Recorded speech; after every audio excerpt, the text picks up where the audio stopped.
Welcome back to my channel Alifa and আমিজাস আম্মু। আশা করি আপনারা সবাই ভালো আছেন। আবার চলে এলাম নতুন ছোট্ট একটা ব্লগ নিয়ে।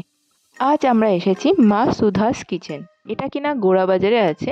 এক্স্যাক্ট গোড়াবাজার বলবো না, অক্সিলিয়াম যে স্কুলটা আছে ঠিক তার পাশে ছোট্ট একটা ক্যাফে।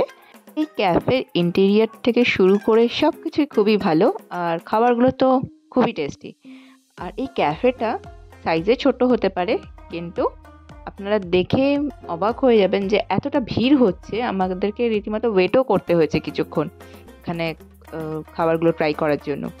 আর ইভিনিং স্ন্যাক্সের জন্য এই ক্যাফেটা একদমই পারফেক্ট। আর বেশি দেরি না করে মেনুটা পাওয়ার সাথে সাথেই আমরা অর্ডার প্লেস করে দিলাম। সবার প্রথমে একটা কফি নিলাম, তারপরে বার্গার নিলাম। আর কফি আর বার্গার খেতে খেতে আমরা এখানকার যে ইন্টেরিয়ারটা ওটাও এনজয় করছি, সেটা আপনাদের সাথেই শেয়ার করছি। আপনারা দেখুন ছোট্ট একটা জায়গার মধ্যে কি সুন্দরভাবে সাজিয়ে গুজিয়ে রেখেছে। আর আপনারা যদি কেউ এখানে এসে থাকেন, আপনারা জানাবেন আপনাদের এখানকার খাবারগুলো কেমন লেগেছে। এখানে খেয়ে আপনাদের এক্সপিরিয়েন্সটা কেমন সেটা নিশ্চয়ই শেয়ার করবেন কমেন্ট সেকশনে। আর এই ক্যাফেটা এমন একটা প্রাইম লোকেশনে আছে যে আপনাদের খুঁজতেও অসুবিধা হবে না, আপনারা কেউ চাইলে এখানে আসতেই পারেন।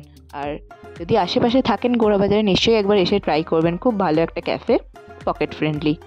তো নেক্সট আমাদের আইটেমগুলোও চলে এলো। ক্রিসপি চিকেন, ফিশ ফ্রাই আর ফ্রেঞ্চ ফ্রাই ছিল। বাচ্চারাও খুব ভালোভাবে খেয়েছে, ওদের তো এগুলো ফ্রাইসগুলো পেলেই ওরা তো আর কিছুই চায় না। বাচ্চাদের সাথেও আসতে পারেন, ওরাও খুব এনজয় করবে। সব শেষে এখানকার আমি মেনু কার্ডটা অ্যাটাচ করে দিয়েছি, আপনারা চাইলে পজ করে দেখতে পারেন। আর সব শেষমেশ আমাদের খাওয়াও শেষ হলো, আর বিলটাও চলে এলো। আমাদের টোটাল বিল হলো 420। আর যেটা আমি সবার শেষে বলে থাকি, যদি আপনাদের আজকের এই ব্লগটা ভালো লেগে থাকে, লাইক, কমেন্ট, শেয়ার আর সাবস্ক্রাইব করতে ভুলবেন না আমার ইউটিউব চ্যানেলটা। আর যারা ফেসবুক পেজ থেকে দেখছেন এই ভিডিওটা, তারা একটা লাইক করে দেবেন আর আমার ফেসবুক পেজটাকে একটু ফলো করে দেবেন। আর পুরো ব্লগটা দেখার জন্য আপনাদেরকে অসংখ্য ধন্যবাদ। আবার দেখা হবে অন্য কোনো একটা ব্লগে। ততদিন ভালো থাকবেন, সুস্থ থাকবেন। Thank you.